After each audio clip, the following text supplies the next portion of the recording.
हम जैसे ही उस कमरे से बाहर निकले तो हम हैरान थे कि हम तो बहुत आगे किसी के घर में आ गए थे। रात अंधेरे की वजह से हमें नज़र नहीं आया था। अब हमें जल्दी से वापस जाना था और ये वाकई गलत बात थी कि कोई भी हमसे आके पूछता कि ये क्या किया आप लोगों ने।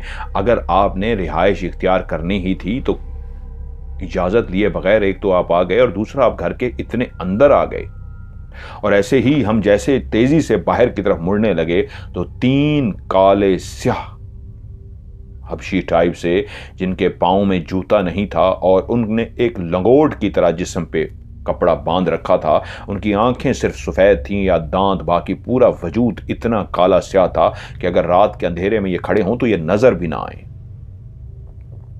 और वो तीनों एक दूसरे की तरफ देख के कुछ बात करने लगे, लेकिन वो जिस ज़बान में बात कर रहे थे वो हमें समझ नहीं आ रही थी। तो उनमें जो दरमियान में खड़ा था वो हमसे मुखातिब हुआ और कुछ उसने कहा जो हमें समझ ही नहीं आया।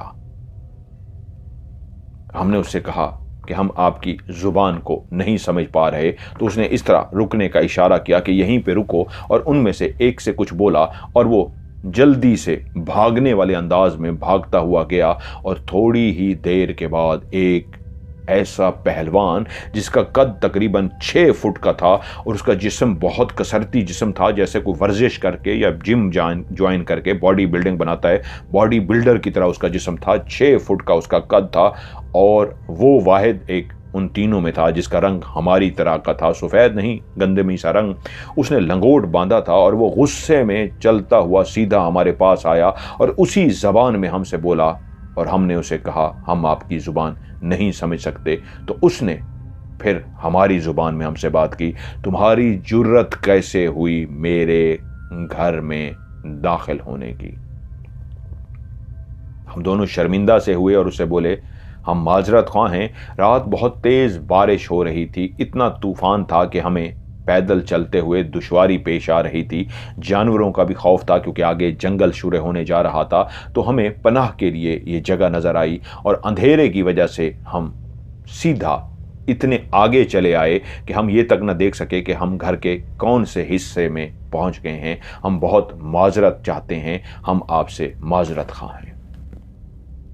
वो बोला तुम मेरे कबीले के अंदर आ गए और तुमने रात बगैर पूछे यहाँ गुजारी। तुम जानते हो इसकी वजह से हमारी उस इबादत में खलल पड़ा है जो हम इबादत कर रहे थे।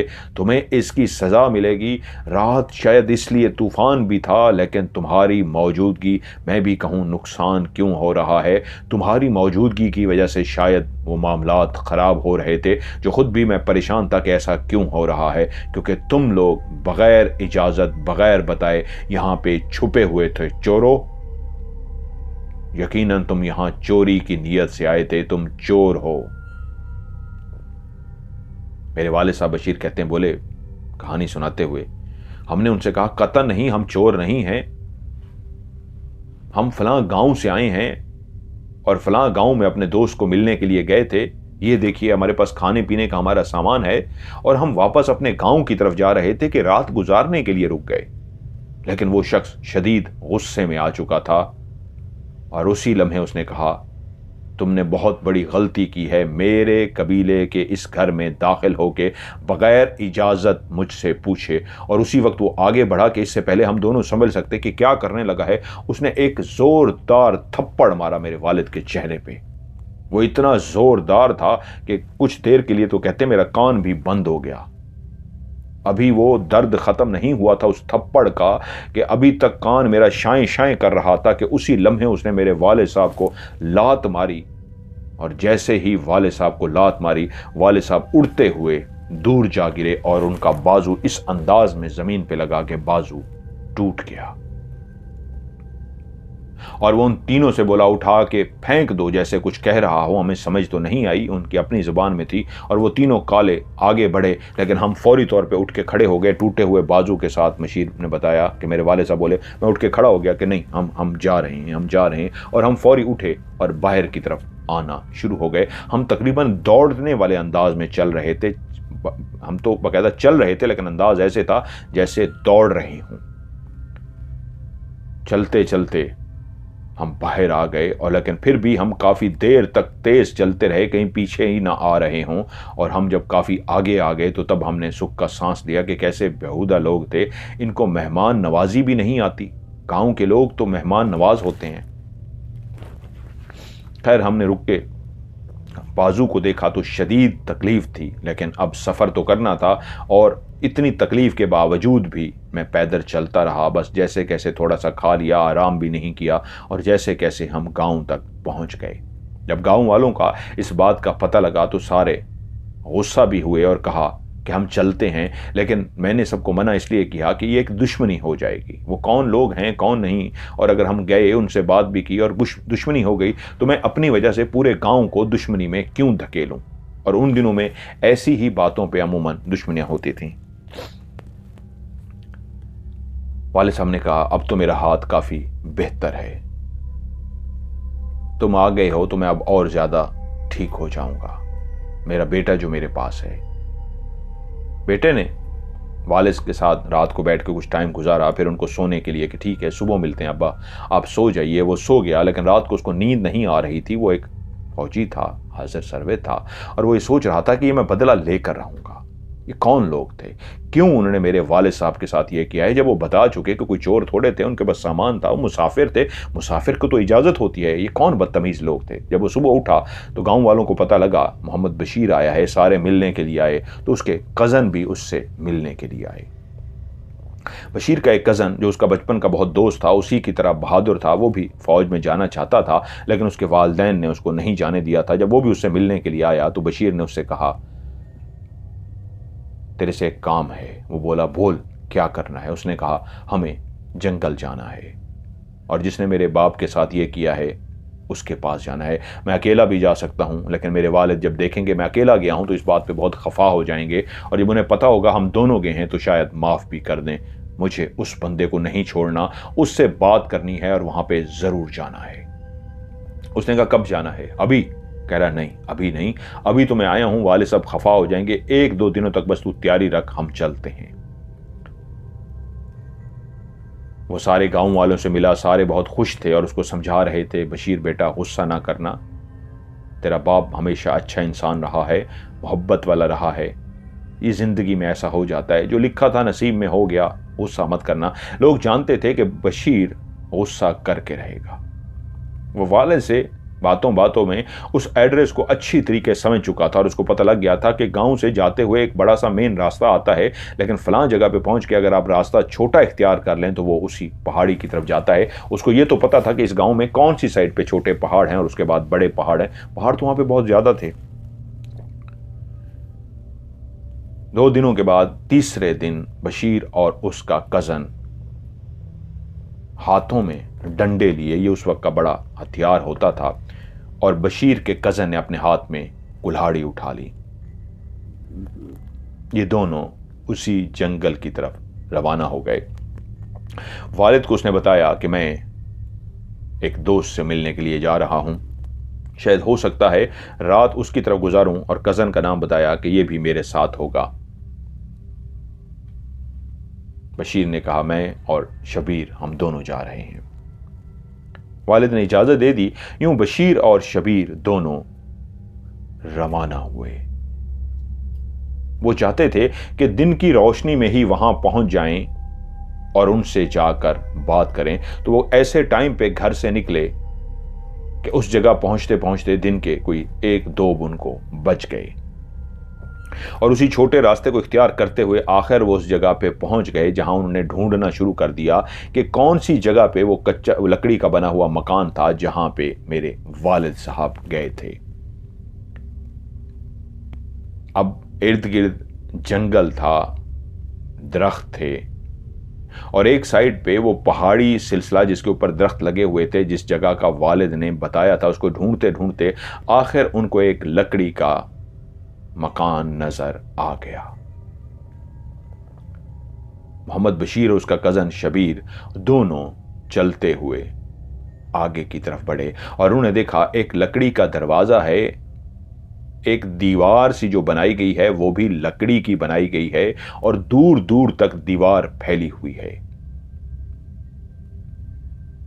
शबीर उससे बोला, हमें एक दफा इर्द गिर्द देख लेना चाहिए। वो दोनों उस दीवार के साथ चलते हुए पीछे तक गए, जिससे उनको अंदाजा हुआ कि ये लकड़ी का घर तो काफी दूर तक फैला हुआ है, इसके अंदर काफी कमरे बनाए गए हैं। थोड़ी दूर तक गए, लेकिन उन्होंने कहा नहीं, अगर उनको पता लग गया कि हम घर के पीछे वाली साइड पे हैं और देख रहे हैं तो ये तो दुश्मनी वाली बात हो जाएगी, हमें सामने से उनसे बात करनी चाहिए। वो दोनों लौट के सामने दरवाजे की तरफ आए और अब इंतजार करने लगे कि कोई नजर आए तो उनसे बात कर सकें। दिन की रोशनी में वो घर क्लियर नजर आ रहा था, सामने बने हुए दूर दूर तक लकड़ी के कमरे भी नजर आ रहे थे, लेकिन कोई इंसान नहीं था। बशीर बोला, क्या करें? उन्होंने उस लकड़ी के दरवाजे को खटखटाना शुरू कर दिया। कुछ देर खामोशी रही, कोई भी अंदर से नहीं आया। दोबारा से उन्होंने उस लकड़ी के दरवाजे को खटखटाया। एक ऐसा दरवाजा था जो उस लकड़ी की दीवार के बिल्कुल दरमियान में था। लेफ्ट पे भी दीवार काफी जा रही थी, राइट पे भी काफी जा रही थी, और उसके बाद फिर आगे की तरफ जा रही थी। यानी कोना बनता, लेफ्ट और राइट सामने दीवार थी, और आगे से कोना बनता और वो मुड़ जाती अंदर की तरफ। दूसरी दफा उन्होंने दरवाजा खटखटाया,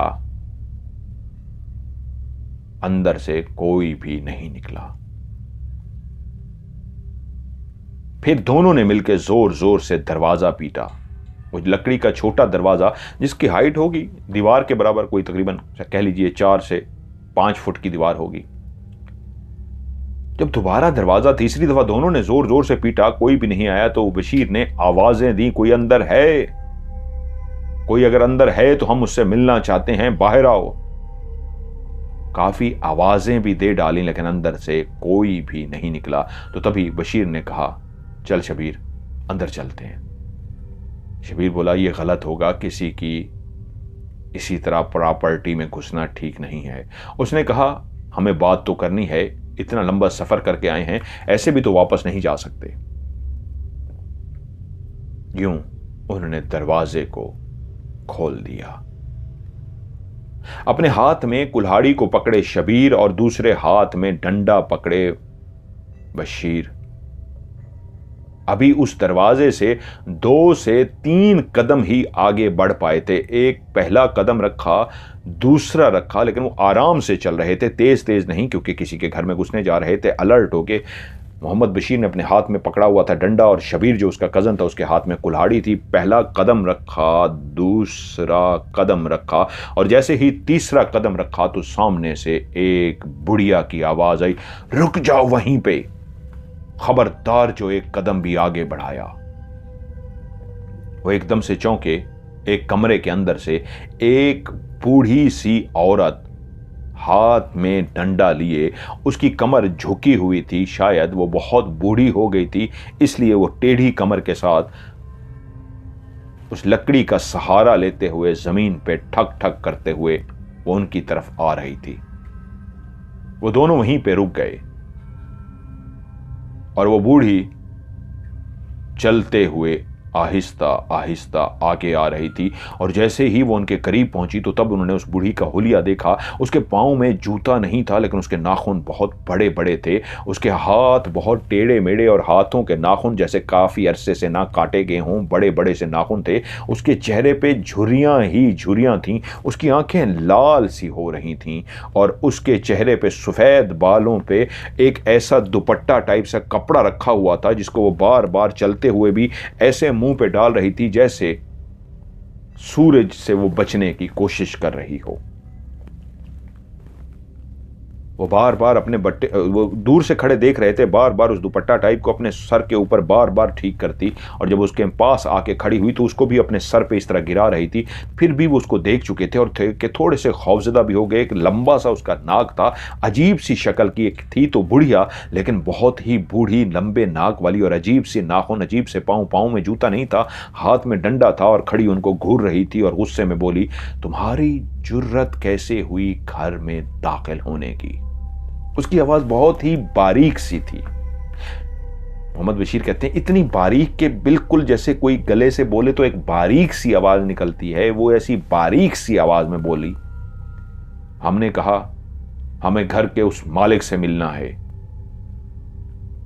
वो बोली, कौन से मालिक से? बारीक सी आवाज में। बशीर बोला, उसी ने जिसने मेरे बाप को धक्का दिया और मेरे बाप का बाजू टूट गया। मैं उसी से बात करने के लिए आया हूं। उसको कहो बाहर निकल और मुझसे बात कर। वो बोली, यहां कोई किसी से नहीं मिलता। तुमने पहले ही एक गलती कर दी है। घर के अंदर खड़े हुए हो, ये 3 कदम तुम घर के अंदर आ चुके हो और घर के मकीन इस वक्त सारे सो रहे हैं। वो दिन को सोते हैं, रात को अपनी इबादत करते हैं। बेहतर होगा इसी लम्हे आगे एक कदम भी बढ़ाया, इसी लम्हे वापस चले जाओ। एक कदम भी आगे बढ़ाया तो मैं तुम्हारा वो हश्र करूंगी जो तुम सोच भी नहीं सकते। वो हैरान कि एक बुढ़िया जिसको वो उंगली टच करें और वो गिर के कहीं दूर जा गिरे, वो इतनी गुस्से में उनको धमकियां दे रही थी। वो उससे बोले, ओ बुढ़िया, हमें तेरे मुंह नहीं लगना। हमें उस बंदे को हर सूरत में बात करने के लिए बाहर लाना है और तू बेहतर होगा उसको बाहर लेके आ। हम तेरी इज्जत करते हैं, तू हमारे माओं के बराबर है, उसको बाहर लेके आ। उसी वक्त उस बूढ़ी ने, जिसकी कमर बिल्कुल टेढ़ी थी, अपने डंडे की वो बिसाखी जिसके सहारे खड़ी थी, उस बिसाखी को इस अंदाज में पकड़ा कि उसको दोनों हाथों में थाम लिया और उसने वो बिसाखी ऊपर कर ली कि एक कदम भी आगे बढ़ाया तो देख मैं तेरे क्या करती हूं। शबीर हंस पड़ा कि यार, एक बूढ़ी इस अंदाज में लकड़ी पकड़ रही है हम नौजवानों को मारने के लिए, इसको क्या कहें, क्या इसके साथ लड़ें या क्या इसके साथ बात करें। उसने अपनी कुल्हाड़ी जो हाथ में पकड़ी हुई थी उसको पीछे करते हुए कहा, अम्मा आगे से हट जा, अम्मा आगे से हट जा, उसको बुला के लेके आ जिससे हम बात करने के लिए आए हैं, जा। और उसी वक्त उसी अम्मा ने वो जोरदार लकड़ी घुमाई, लेकिन उसके अंदर इतनी ताकत थी कि जब उसने लकड़ी घुमा के जोर से शबीर को मारी तो शबीर सोच भी नहीं सकता था उस बुढ़िया में इतनी ताकत होगी कि वो डंडा लगते ही शबीर इतनी दूर जाके गिरा कि उसकी कुल्हाड़ी भी दूर जा गिरी और वो भी ज़मीन पे दूर जाके गिरा। और उसी वक्त उसकी जो कमर थी, कड़क कड़क कड़क करके उसकी कमर सीधी हो गई और वो सीधी खड़ी हो गई। अब वो सबसे ज़्यादा खौफनाक और भयानक लग रही थी। एक हरकत जो बार बार कर रही थी, वो अपने दुपट्टे को बार बार मुंह के आगे डालती थी और बोली, अब तेरी बारी है, निकल यहां से। लेकिन जिस लम्हे वो गुस्से से कह रही थी अब तेरी बारी है, निकल यहां से, उसी लम्हे मोहम्मद बशीर को लगा कि मामला वो नहीं है जो वो समझ पाया है। एक बूढ़ी के अंदर इतनी ताकत, जितनी जोर से इसने शबीर को मारा है और वो उड़ता हुआ जाके गिरा है, अब मैं एक औरत पे हमला करूं, ये भी मेरा ज़र्फ, ये भी एक मेरी मर्दानगी मुझे इजाज़त नहीं दे सकती। जितनी ताकत का मुजाहरा वो कर भी चुकी है बेशक, लेकिन फिर भी है तो एक औरत, में औरत पे हाथ कैसे उठाऊं? मर्द तो ये कभी ये नहीं कर सकता। लेकिन वो अलर्ट हुआ कि उसी वक्त उस बूढ़ी ने एक कहका लगाया। उसने कहा, चला जा, चला जा और दोबारा यहां कभी मत आई। मैं तुझे जिंदा जाने दे रही हूं। अगर तू अपनी मौत चाहता है तो एक कदम आगे बढ़ा के देख। या मैंने सिर्फ तुझे नजारा दिखाया है, तो एक कदम आगे बढ़ा। वो बूढ़ी अब बिल्कुल सीधी खड़ी थी, लेकिन उसका चेहरे पे वही झुर्रियां थी, वैसे ही उसकी आंखें लाल सुर्ख थी, खौफनाक थी, उसकी नाक बड़ी थी और उसके हाथों के नाखून बहुत लंबे थे। और उसी वक्त जो उसने डंडे से शबीर को मारा था और उसके बाद वही डंडा उसने हाथ में पकड़ा हुआ था, और डंडे को जब वो बोली कि अगर तू मौत नहीं चाहता, जिंदगी चाहता है, तो यहीं से लौट जा। तुम दोनों के लिए मैं अकेली ही काफी हूं। और उसने वही डंडा नीचे जमीन पर फेंक दिया, जैसे कह रही हो कि मैं तो बगैर डंडे की भी तुम्हारे लिए काफी हूं। और मोहम्मद बशीर के लिए ये अजीब सा था, अभी तक वो उलझ गया था, समझ नहीं सका था कि तभी वो दूर गिरे शबीर ने एक जोरदार आवाज लगाई, बशीर वापस मुड़, जल्दी से वापस मुड़। और बशीर ने जैसे ही पीछे मुड़ के देखा, उसी लम्हे वो बूढ़ी हमला करने के लिए आगे बढ़ चुकी थी। लेकिन फासले पे खड़ा हुआ मोहम्मद बशीर, जैसे ही उसने मुड़ के देखा, उसको ऐसा महसूस हुआ वो एक फौजी था कि जैसे उस पर हमला होने लगा है, वो जल्दी से साइड पे हट गया। और वो बूढ़ी इतनी तेजी से आगे भागी थी कि वो एकदम से डर गया कि इस बूढ़ी के अंदर इतनी जान कैसे आ गई। ये तो इस अंदाज में था जैसे वो फौजी था, जानता था फौजी इतनी महारत रखते हैं। और जैसे ही उसने देखा तो शबीर की दोबारा पीछे से आवाज है, इसके पांव देख। और जैसे ही मोहम्मद बशीर कहता है, मैंने उसके पांव की तरफ देखा, मेरी जान निकल गई, उसके पांव उल्टे हो चुके थे। वो मेरे ऊपर हमला करने लगी थी, मेरे सामने खड़ी हुई थी। वहां तक तो सब कुछ मुझे क्लियर नजर आया कि एक बूढ़ी है, लेकिन पावर कहां से आई है, ताकत कहां से आई है, कुछ भी मुझे अंदाजा नहीं था। और जब मैं हटा, उसने मेरे ऊपर हमला किया, और उसी वक्त जब मुझे पीछे से शबीर की आवाज आई, इसके पांव देख, और मैंने जैसे ही पांव देखे, उसके पांव पीछे मुड़ चुके थे।